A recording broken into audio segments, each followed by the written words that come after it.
Today we're going to be discussing the enslavement of black people, and also we're going to be discussing the occult. And now you might be thinking at the start that this sounds like a very strange video. How could you combine the two subjects? Well, it turns out that when you look through history books and also check out several studies about the subjects, you will find that there is actually a correlation, because there was in fact occultism exhibited from the slaves, the slave masters, and also what the pro-slavery advocates would use to justify the enslavement of innocent black people. And so you might be asking, what qualifies me to even make such a video? Well, I just so happen to be a descendant of a 17th century white German witch from Holland who married a black slave and had multiple children with him. And so given my direct lineage to multiple lines of slavery, and given the fact that I'm probably one of the only people who can trace their lineage back to a literal urban legend who is known as the Witch of Block Island in Rhode Island, well, you have to admit there are very few people who will be more qualified than me to discuss this topic. So grab your favorite drink, kick back and relax, and let's discuss the curious tale of magical slaves, occultism in the slavery practice.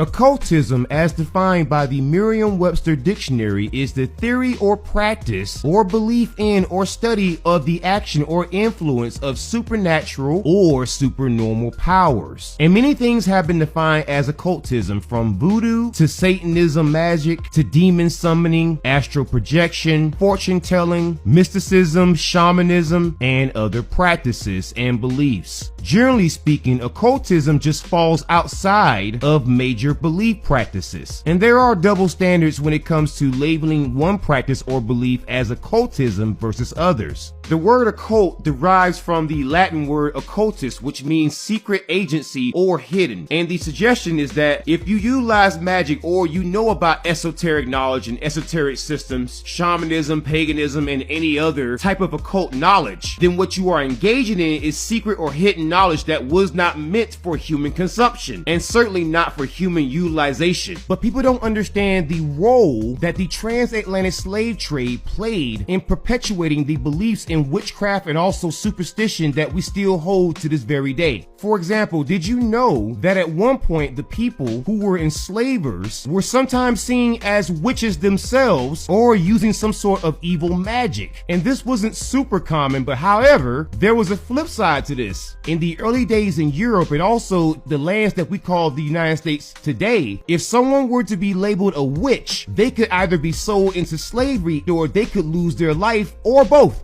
The other thing you may find interesting is that as more slaves arrived in the United States, we also saw a rise in the witch trials, where you had usually innocent women who were accused of being witches, and usually there was no way to get justice, because once you were accused by the right person, you were pretty much guilty. And once you were found guilty, you were then forced into servitude. And so the early 13 colonies saw a benefit in doing this. And so they pushed this idea that witches were everywhere. It is without doubt that slaves were pushed into Christianity. But wouldn't it be fascinating to know that because of the occult and certain themes, that the slaves got a copy of the Bible that didn't include all books, such as the Book of Enoch. And now the Book of Enoch is no longer in most Bibles. However, it did exist in the Holy Bible in its entirety during the time of the Salem witch trials, and also before then, and even afterwards. And so if this one book was excluded from the slaves because they didn't want slaves to read this, I think that is a very good thing to bring up in a video about slavery and the occult, don't you think? And while the original white slave owners were apprehensive to the idea of the occult, they did not outright reject the use of so-called magic among the slaves. And so I want to explore a little bit into what is defined as magic, because you may not realize it, but some of the everyday activities that you or someone that you may know know engages in may have been considered to be heresy and or magic at one point. Like, for example, did you know that at one point the blacksmith profession, you know, the idea of making swords and knives and shields and other items, that was considered to be magical in multiple cultures and in multiple continents. Or for example, if someone was just exceptionally good in combat, they would oftentimes be portrayed as some type of deity, because you could certainly see how someone like, for example, Achilles may have been an actual real person, but because he was so good in combat, he was seen as a demigod. Or even someone like Heracles or Hercules, as some people may call him. Even the idea of public speaking and convincing a large swath of people to do something may have been seen as a form of witchcraft. And I could use many other examples of this, but I'm not going to use an example from the transatlantic slave trade to explain what many people viewed as magic. Instead, I'm going to use what many people, especially the white enslavers at that time during the 16th and 17th and 18th century, believed to be magic and what they were basing their beliefs on. Now, later on in the video, I'm going to discuss a famed witch hunter from the 17th century known as Cotton Mather. And Cotton Mather, he was a very important man and he wrote many things. He was a hardcore Puritan, but there are some other things that Cotton Mather wrote about. Things that, quite honestly, demonstrates what many people of the time considered to be magic due to ignorance and the lack of research into the natural world and also natural cures and natural disasters. By the time of Cotton Mather's demise, many scholars had collected a series of writings that were supposed to be a part of the original Holy Bible. And these texts were known as the apocryphal texts, or what many of us in the occult would call the grand context of the Bible. So to explain what many people involved in the transatlantic slave trade believed to be magic at that time, and even before then, we must check out this dissertation that was written by Grace Sarah Harwood for Georgia State University discussing Cotton Mather's commentary on the Synoptic Gospels, which means that Cotton Mather was well aware of the apocryphal texts. Even though they were completely compiled after he passed away, they were still being compiled when he was alive, which means that he would have known, or there was a high likelihood that he understood the story of Noah's Ark and the real reason why God flooded the entire earth. And in fact, I can prove this beyond a shadow of a doubt, because Cotton Mather was a Nephilim enthusiast, and the Nephilim is a very important thing because the Nephilim are said to be half human, half angel hybrids that were created when God sent down these angels known as the Watchers, who were all led by an angel known as Samyaza. And so God's angels began teaching secret knowledge, or what many people would consider to be the occult, to humans. And some of the things that were taught were things like mathematics, science, history, how to work with the earth, you know, the early root workers, how to use medicinal cures. They were teaching women how to dress up to appeal to men, and other things that you would consider to be normal everyday activities right now. However, God considered those things to be forbidden because many of those things were considered to be witchcraft or heresy. And the central figure of this whole story is not the leader of the Watchers, Samyaza. Instead, it was the then angel known as Azazel. And we get the popular term of scapegoat from Azazel, and I will explain how. Because Azazel, you see, he taught humanity the art of war and how to make weapons. And depending on the reading that you obtain about the Watchers, Azazel either did or didn't have children with human brides. And so it makes it very interesting when God finds out about what the Watchers have done. God didn't punish Samyaza, the leader of the Watchers, the harshest. No, God punished actually Azazel. And it's not even clear if Azazel actually had children with the humans to make these giant human hybrids known as the Nephilim, who are still spoken about to this very day. But instead, God punished Azazel seemingly because Azazel gave humanity the means in which to resist God. And so if you were to read the apocryphal text, you would see that God said to all sin is ascribed to Azazel, not to Samyaza, who was the leader of the Watchers, but Azazel, because God apparently had a special hatred that was reserved just for Azazel, who, once again, I must say it for a third time, we aren't even sure made human and angel hybrids known as these dangerous monsters called the Nephilim. No, all God punished Azazel for with a surety is just teaching man the art of war, how to fight, how to defend yourself. Azazel was the ancient version of the Second Amendment. And so everything that was mentioned about Azazel and the Watchers, everything that was taught to humanity was something that Cotton Mather would have been aware of, because this man is being called America's first Nephilim enthusiast, which means he was the first guy and he understood the history of the Nephilim. So that is the context of Cotton Mather and his judgments of what he would consider to be magic. And you may be thinking, why am I talking about all this? Well, it's going to become very relevant later. And you might be asking, why did I go through all the trouble of speaking about the apocryphal texts? Well, the apocryphal texts were used to justify a lot of slavery and also colonization. And the way that I can prove that beyond a shadow of a doubt is that even Christopher Columbus read the second book of Esdras, which is a part of the apocryphal text, and it's quoted here from Christian History Institute that his sailing across the world was in part because of the second book of Esdras that says that God created the world in multiple parts, specifically 7, and that there was a water world but also 6 dry lands. And so he used this calculation to try to find places. And so if it were not for the apocryphal text, Christopher Columbus and the Spaniards would have never colonized Hispaniola and other parts of the world.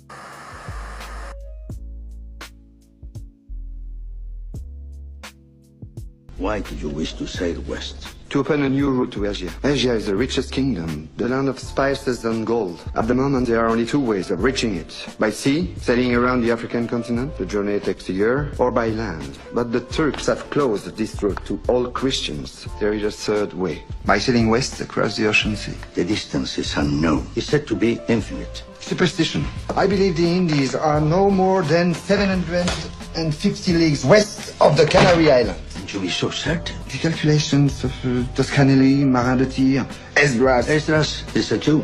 So what's worse? 2 minutes, and already you're a dead man. And it's hard to talk about the apocryphal text with the Bible without discussing the curse of Ham, or the part of Genesis that supposedly justifies the enslavement of Africans. And in fact, you had Jewish, Christian, and also Muslim clergy members who utilized the curse of Ham to justify the enslavement of black people. And this story is quite common, and we saw this throughout the world, because for going on 500 years, it was taught that black people deserved to be enslaved because a Hebrew prophet condemned black people who descended from Canaan, who was Ham's son. But I must say that when it comes to Islam, the Quran does not mention the curse of Ham, and the curse of Ham was eventually rejected by Islam before Judaism and also before Christianity. So Islam got this right where the other two got it wrong for so long. And in fact, some people, when they read the book of Genesis, several Jewish and Christian scholars suggested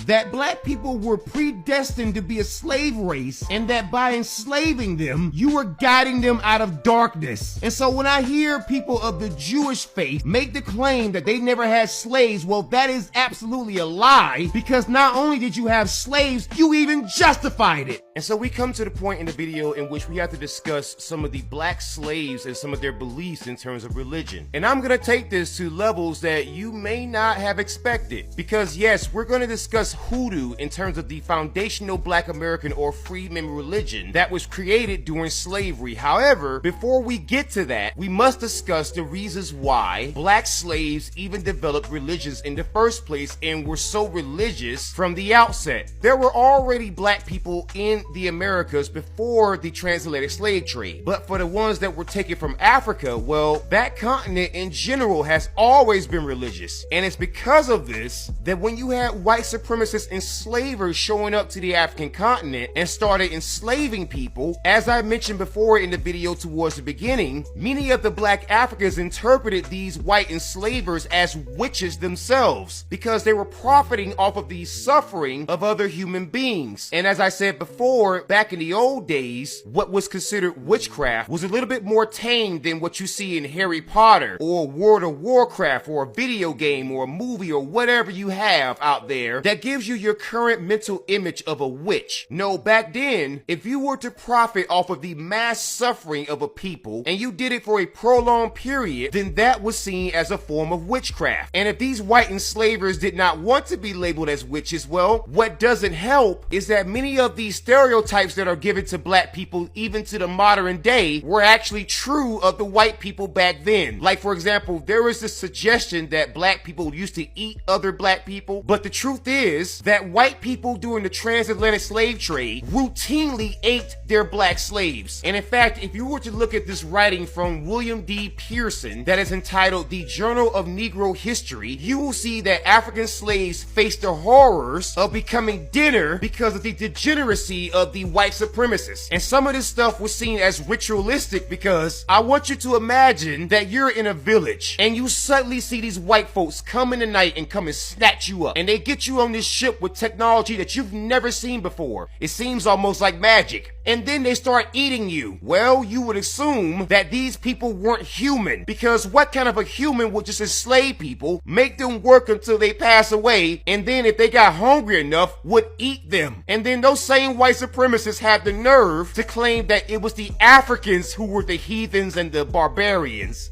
And in fact, many African slaves were so aware of the cannibalism by the white enslavers that many of them decided that the grave was a safer place than living amongst the enslaved. For example, in 1803, the Igbo people, who were known to be rebellious, did something that etched their names into the history books. Because in 1803, a group of Igbo people who were due to be slaves decided to jump from the slave ships. And this came after they took over that slave ship. And this happened on the Georgia coast. Those people were from Nigeria. And in terms of my own occultism, I have a tattoo of a sigil of an entity that I don't believe belongs to the Abrahamic faiths, but instead belongs to a Nigerian tribe that still exists to this very day. But more importantly, I come from this exact same line of people, or at least on one side anyways. And what they did was so iconic that not only do we have monuments that are underwater, but if you remember the Black Panther movie, the character Killmonger that was portrayed by Michael B. Jordan said something to T'Challa, who was the Black Panther as portrayed by Chadwick Boseman, when T'Challa wanted to save Killmonger. Well, Killmonger said this in terms of not being placed in a jail cell or in bondage. And he told T'Challa to bury him in the ocean with his ancestors because they knew that death was better than bondage. What Killmonger was talking about were the Igbo people, who in fact jumped from the slave ships. And you may think that's a very random thing to bring up in a video about slavery and the occult, but this leads into hoodoo and other practices because many Black Americans, and especially those who are into the occult or occult practices or alternative religions outside of the Abrahamic religions, still believe that water and roots and dirt are the foundations of black magic, or magic that is utilized by black people.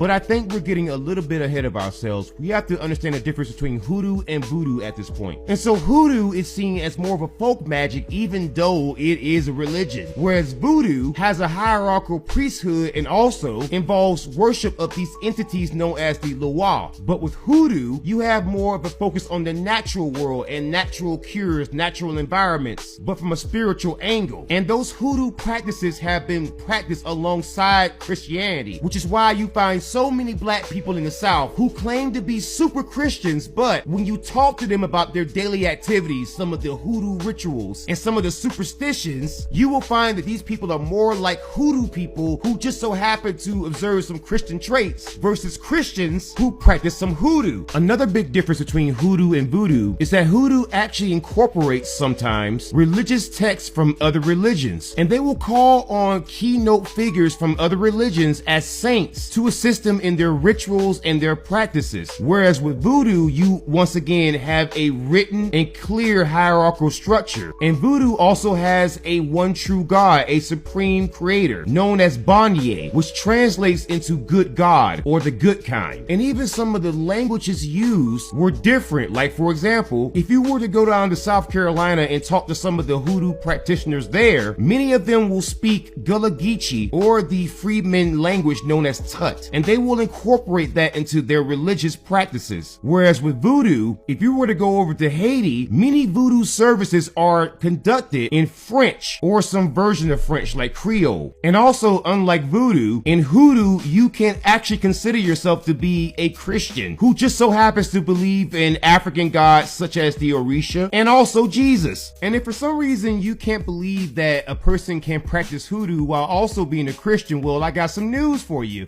It is common in America to practice Hoodoo while also being a Christian, and it has been common for hundreds of years. In fact, there are some practices in which when I mention them, some light bulbs will come on in your head because you'll recognize them. Like, for example, did you ever find it weird how in only the South, for the longest time, did you find this phenomenon of catching the Holy Ghost, or when someone proclaims to be caught up in the spirit and just starts falling out or doing backflips down a church aisle? Well, let me tell you, that is not linked to Christianity. No, instead, that is linked to Hoodoo. And in fact, even some of the modern day methods of baptism is linked to Hoodoo, especially in the Southern Baptist churches and even the white churches who copied the black churches. And then if you look at the ceremonies themselves, especially with the black church and the AME church or African Methodist Episcopal Church, you will find remnants of Hoodoo everywhere. And the way that you know this is absolutely true is because many Hoodoo practitioners actually use parts of the Bible in their daily practices. And so you had slaves who had this religion and they wanted to practice it. And so in an effort to hide it from the slave masters, they would combine it with Christianity, whereas you didn't have something like that with Voodoo. Another big difference is that you can't just pass down magic from one generation to another in Voodoo. But in Hoodoo, that is actually a feature in that it is common for someone's ancestors to have practiced Hoodoo, and that be the reason why the next generation practice Hoodoo. And so basically Hoodoo is more of an ancestral religion, and with some rituals, I can tell you from personal experience, you need the help of the ancestors, or else that ritual and whatever effect you're desiring to acquire will fail. But I have a much more simplistic and down-to-earth difference for you. Hoodoo more so focuses on the natural environment in terms of what you can generate, what you can conjure, what you can summon for protection, and more practical things that are more tactical use for everyday life. Because Hoodoo was created by slaves during the transatlantic slave trade in the United States, and therefore the practice had to be practical. However, with Voodoo, you see more of a spiritual angle. You don't see as much natural cures, ointments, and tinctures because you have an organized religious structure there, much like a church. And so you can do some of the same things in Hoodoo as you do in Voodoo and vice versa. However, the difference is like this. If you have scissors and a butter knife, sure, you could cut a piece of paper with a butter knife, but you would more easily cut it with scissors. And you can cut some butter with scissors, but butter knives are made to cut butter. So while one can do the other sometimes, one thing is meant for one thing and the other thing is meant for their thing, and you should never confuse the two. One of the other differences is terminology. In Voodoo, once again, you have an organized religious structure, and in Hoodoo, not so much, for the most part. You have the concept of a Voodoo priestess or priest, but in Hoodoo, you have the concept of a root worker or conjure woman. And that term root work was used in English in the 1830s to describe black people, usually black men, who were root doctors that used traditional herbs, roots, and spells and potions and other things that are more associated with Hoodoo than any other spirituality. And some of the effects of root workers and conjure women can still be seen to this very day. And in fact, the traditional term for Black American medicine was called root work. And the reason why Black American women who were slaves were called conjure women is because Hoodoo is a conjuring type of magic. Voodoo manipulates the natural world, whereas with Hoodoo, you are supposed to create new things and conjure cures and conjure things for protection. And that sort of belief system lends itself to creativity, which explains why so many Black Americans to this very day today, and especially the black descendants of American slaves, are such a creative people. And that's because for centuries, being creative and making up things and conjuring things was how we survived.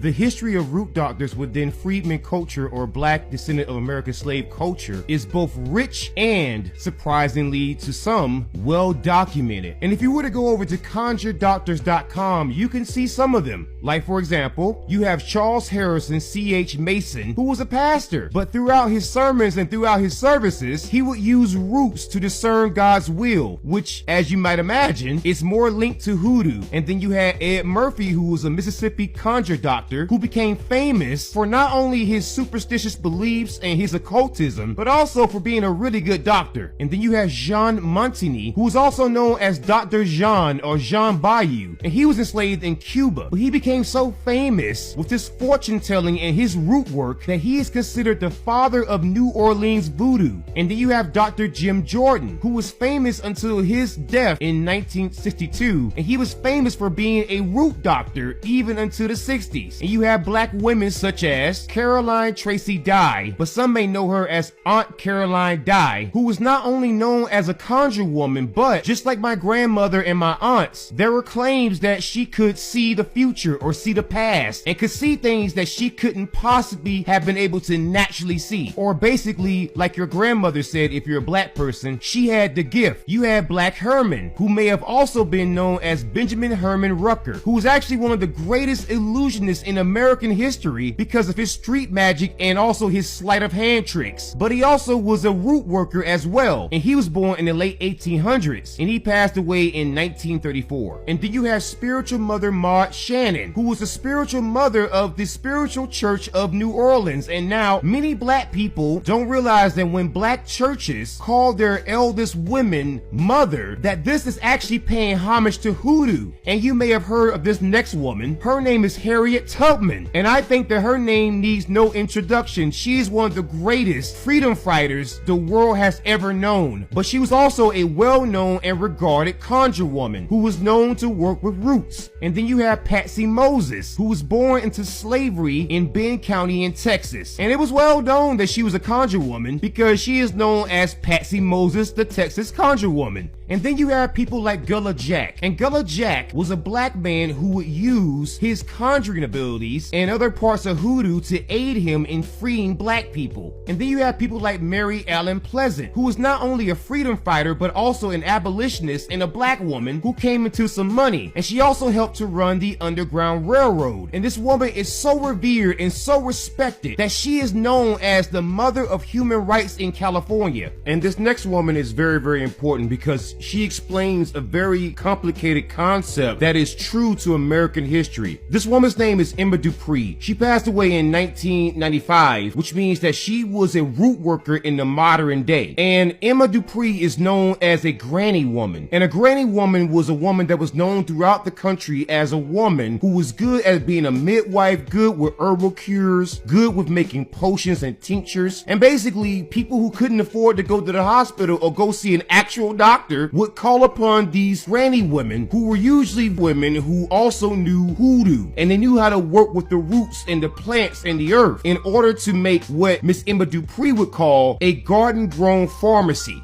You have others like Marie Steele, who was a black and Cherokee Indian woman, who was a well-noted and well-respected conjure woman. You have Aunt Sally from Gee's Bend, Alabama, who was not only one of the only midwives in the area, but she was the only medical personnel in the entire area. And the only medical expertise that she had was her root work. And you even have people who were unnamed, such as this Mississippi conjure doctor, who, like many in his time in 1926, were not respected because of their skin color, but were utilized because of their medical expertise. And the next part of this video is gonna be contentious because I'm gonna mention a slave who I believe to be black, but many other people describe as Native American, and I think those people are just engaging in bad faith arguments. This woman that I'm referring to is named Tituba, and Tituba was a slave that was brought from the Caribbean, and she was owned by a man named Samuel Parris, who was a minister in Massachusetts. And this woman was accused of witchcraft, and that one accusation would start off a chain of events that was referred to as the Salem witch trials.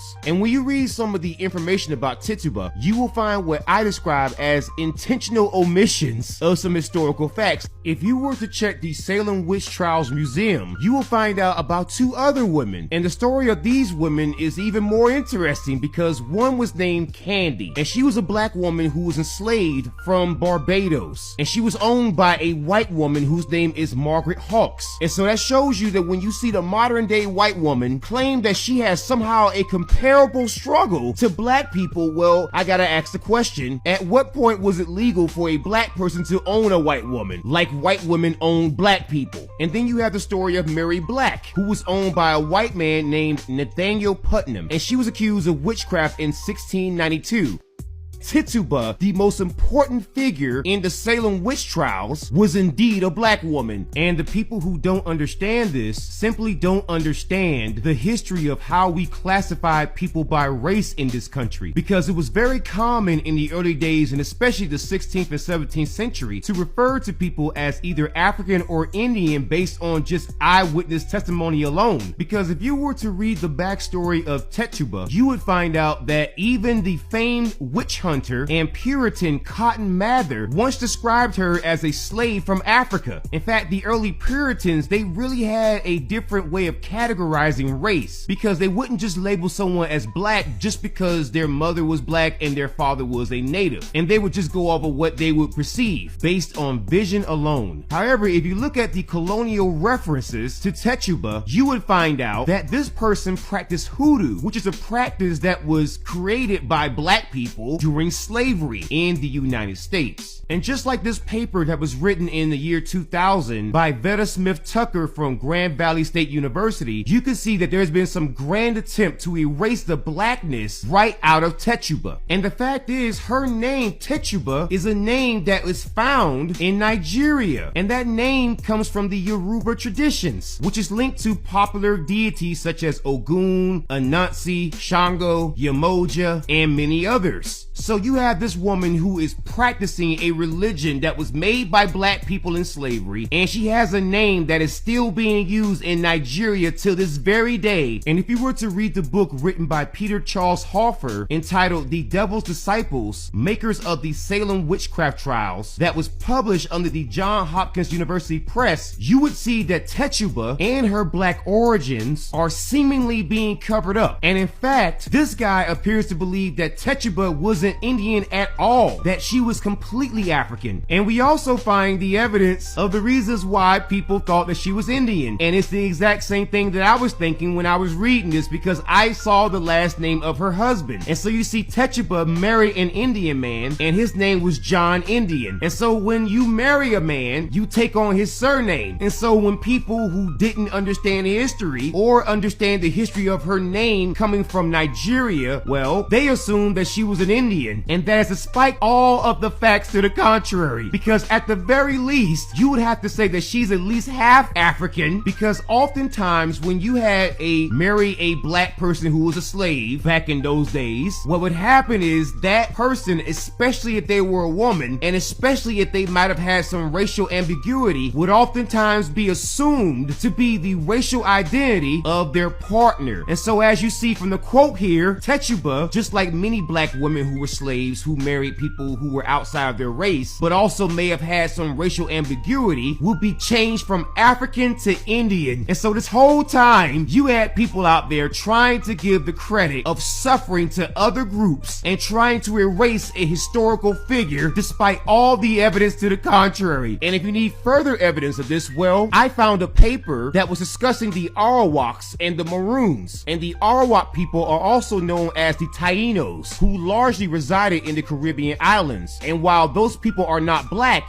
we find out that they had interactions with the Black Maroons. And if you don't know who the Black Maroons are, well, let me explain. You see, the Black Maroons were escaped slaves who started their own tribes and their own armies in both North and South America. And their whole goal was to live peacefully and/or burn down slave plantations and free the slaves. Basically, these people were freedom fighters, and they were pivotal to some of the most important revolutions revolutions that we've seen in human history. Like, for example, you can see the occult influence that the Black Maroons already had due to many of their beliefs that were rooted in African religions. And then aside from that, we know that the Black Maroons interacted with the Haitians before and after the Haitian Revolution. And we all know of the occult practices from Voodoo and other beliefs that is located in Haiti. But that's besides the point. We know that the Black Maroons and the Arawak people actually intermingle and intermarry. And we know this because Christopher Columbus met the Arawak people in 1492. And then shortly afterwards, the Spanish ransacked their lands, and those lands included Caribbean islands, such as Hispaniola and also the Bahamas. And due to disease, enslavement, and even some of the Spanish taking the life of the Arawak people, many of them perished. And so when the numbers of the Arawak people were going down, the Spanish imported black slaves. And those same slaves, as I mentioned before, intermingled with the Arawak people. And it is for that reason that many of the Arawak people were classified as black or maroon, which was another way of saying black. So the idea that Tituba could not have been a black woman is not only ridiculous, but that suggestion in no way reflects historical reality. And so I called the Salem Witch Trials Museum. And when I tell you that that museum engaged in the concept of I'm white and I say so, I'm not kidding you, because even the so-called educational director sat there and told me this woman was Indian and there was no way she could have been African, and that they leaned more towards Indian. And that is despite the fact that Peter Charles Hoffer and other people have clearly pointed out that she is African. And like I told them on the phone, many black women who were slaves who married other people outside of their race would assume the racial category of their spouse, and especially if that person has racial ambiguity. And I was even told on the phone that it was uncommon for women to take the last names of their husband, and that's despite the fact that Peter Hoffer clearly says otherwise, because I'm going to quote right here. It says, quote, Tituba became Indian because her husband was Indian John. His identity became hers, just as women took their husbands' names and their husbands took married women's property. There were a number of such intermarriages in the 18th century in which racial identity shifted from African to Indian.